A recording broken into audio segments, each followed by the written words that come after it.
Assalamualaikum warahmatullahi wabarakatuh. Alhamdulillah wassalatu wassalamu ala Rasulillah wa ala alihi wa sahbihi wa man tabi'ahu. Amma ba'd. Hadirin rahimakumullah. Nabi sallallahu alaihi wasallam bersabda dalam hadis yang diriwayatkan dari Jabir bin Abdullah radhiyallahu anhu. Nabi bersabda, "Idza sumta faliyasum sam'uka wa basaruka wa lisanuka anil kidbi wal mahari wada adal khori." Jika kamu saum, maka hendaklah ikut saum pula pendengaranmu, penglihatanmu, dan lidahmu dari berbuat dusta serta dari hal-hal yang diharamkan. Jangan sekali-kali menyakiti pelayan. Pertanyaan kita, mengapa Allah melalui Nabi Sallallahu Alaihi Wasallam melarang, mengharuskan kita saum melibatkan pendengaran dan penglihatan? Kenapa pendengaran dan penglihatan harus saum? Kalau kita cermati kata as-sam'u dan al-basar di dalam Al-Quran, bahwa kata as-sam'u ada sekitar 185 kata. Tentu saja ini kata sami'a dan derivasinya. Sedangkan al-basar ada 145 kata. Lalu al-fuad ada sekitar 16 kata. Kata as-sam'u, al-basar dan al-fuad disebutkan dalam satu rangkaian ayat pada 7 ayat. Mulai pada surah, diantaranya pada surah Al-Isra ayat 23. Allah Subhanahu wa taala berfirman, "Wala taqfu ma laisa laka bihi ilmun, inna sam'a wal basara wal fuada kullu ulaika kana anhu mas'ula." Yang terakhir dikemukakan di dalam surah Al-Mulk. Dalam surah Al-Mulk juga dikatakan, "Qul huwallazi ansha'akum wa ja'ala lakumus sam'a wal absara wal afida." Jadi rangkaian yang persis rangkaiannya as-sam'u al-basar itu ada 38 kali dikemukakan di dalam Al-Qur'an. Apa maknanya semua itu? Para ahli mengemukakan bahwa pertama, as-sam'u itu lebih dahulu diciptakan oleh Tuhan dibanding dengan al-basar. Untuk apa as-sam'u diciptakan lebih dahulu? Di antaranya kata mereka, agar bayi bisa menyimak detak jantung ibunya. Itulah pelajaran pertama oleh seorang manusia.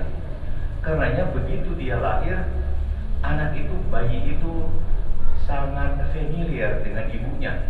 Beda dengan bapaknya, dengan manusia lainnya.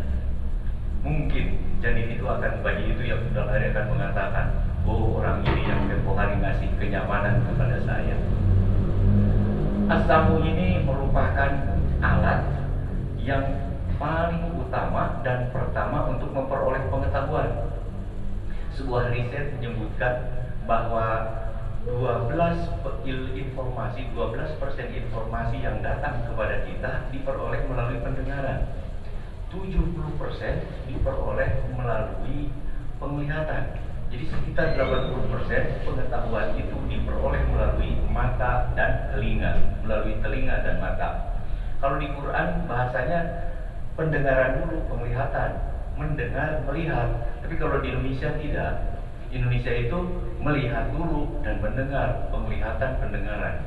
Sama siang malam kalau kita. Kalau Quran malam siang. Baik. Pengetahuan, informasi diperoleh pada umumnya atau 80% melalui pendengaran dan telinga. Persoalannya, informasi yang sampai ke mata kita, ke telinga kita itu selanjutnya diolah. Dan diolah oleh minda kita, oleh pikiran kita. Dan kemudian melahirkan pikiran, melahirkan khayalan, melahirkan imajinasi, gagasan dan sebagainya. Oleh orang itu disebutnya sebagai pikiran saja. Menurut sebuah riset yang dilakukan di San Francisco, di salah satu fakultas kedokteran di universitas di sana, menyebutkan bahwa manusia selama 24 jam menghasilkan sekitar 60.000 pikiran. Ya kalau sedang tidur juga kita terus berpikir, dan telinga ini masih terus berfungsi. Karenanya kalau ada berisi kita langsung bangun. Berbeda dengan mata pejam aja begitu. Jadi selama 24 jam kita menghasilkan sekitar 60.000 pikiran. Dan yang mengesankan lagi atau mengherankan, dari 60.000 pikiran ini 80%-nya atau sekitar 40.000 pikiran itu adalah hal-hal yang negatif. Jadi sisanya yang 20% itu yang positifnya. Silahkan saja dirasakan oleh kita. Pikiran kita itu kebanyakannya menghayal aja macam-macam. Oh ini yang nggak kuku begitu. Nah disinilah persoalan bahayanya. Jika tubuh kita, ruhani kita lebih banyak diberi asupan negatif, maka apa jadinya? Sama seperti jika jasad kita diberi asupan negatif. Misalnya makanan basi, makanan yang tinggi kolesterol, macam-macam begitu. Apa jadinya? Maka tubuh kita menjadi sakit.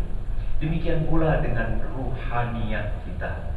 Jika ruhaniyat kita terus-menerus diberi asupan yang tidak bermakna, ghibah, mencaci orang, mengadu domba, memprovokasi, hal-hal yang negatif seperti itu, maka ruhaniyat kita menjadi sakit. Supaya ruhaniyat kita sehat, sumu tasihu, yang sehat itu bukan hanya fisik kita tapi ruhaniyat kita, maka Nabi SAW menyuruh kita untuk saum, melibatkan pendengaran dan penglihatan. Alasan yang kedua, mengapa kita diperintah untuk melibatkan pendengaran dan penglihatan saat saum? Karena di surah Al-Isra ayat 64 Allah Subhanahu wa ta'ala berfirman seperti ini. Wastafziz man istata'ta minhum bisautika wa ajlib 'alaihim bi khaylika wa rajilika wa syarikhum fil amwali wal auladi wa'idhum wa ma ya'iduhum syaitanu illa ghurura.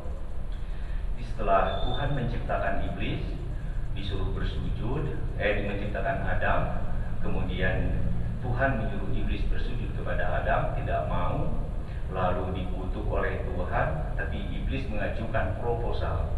Bolehlah saya dikutuk asal saya diberi kesempatan untuk menggoda manusia. Kata Tuhan, ayatnya tadi, wastafziz man istata'ta minhum. Silahkan diprovokasi, dihasut siapa saja dari hamba Allah yang dapat kamu hasut, kamu provokasi. Alat yang pertama apa? Bisautika. Nah, dengan suaramu. Tentu saja kita tidak mengetahui suara iblis. Saya belum pernah mendengar suara iblis. Di bahasa tidak ada suara iblis. Tapi mungkin yang dimaksud oleh ayat itu wallahu a'lam bishawab, mungkin suara-suara, apakah itu hasutan, apakah suara musik yang tidak nyaman, atau apa sajalah. Tapi yang pertama adalah dari suara iblis menggoda kita itu. Baru yang lain-lainnya, wasatih benislamir bisautika wahwailika dengan pasukan kavaleri, warojilika dengan infanteri. Tentu ini semuanya simbolis ya, ada tafsir. Wasyarikum fil amwali wal aulad, kamu ikut serta juga menggoda manusia melalui harta dan sebagainya. Wa'idhum, berilah mereka harapan-harapan. Tapi wa ma ya'iduhum syaitanu illa ghurura. Harapan-harapan, iming-iming yang diberikan oleh setan melalui bisikan itu tiada lain kecuali zong, kalau bahasa anak-anak, bohong belaka, hanya tipu daya, tipu-tipu saja. Hadirin rahimakumullah, saya kira demikianlah mengapa Nabi SAW menyuruh kita saum dengan melibatkan pendengaran dan penglihatan, juga tentu saja lisan. Mudah-mudahan Allah menolong kita, membantu kita dalam melaksanakan saum dengan sebaik-baiknya sebagaimana yang dikemukakan oleh Rasulullah SAW.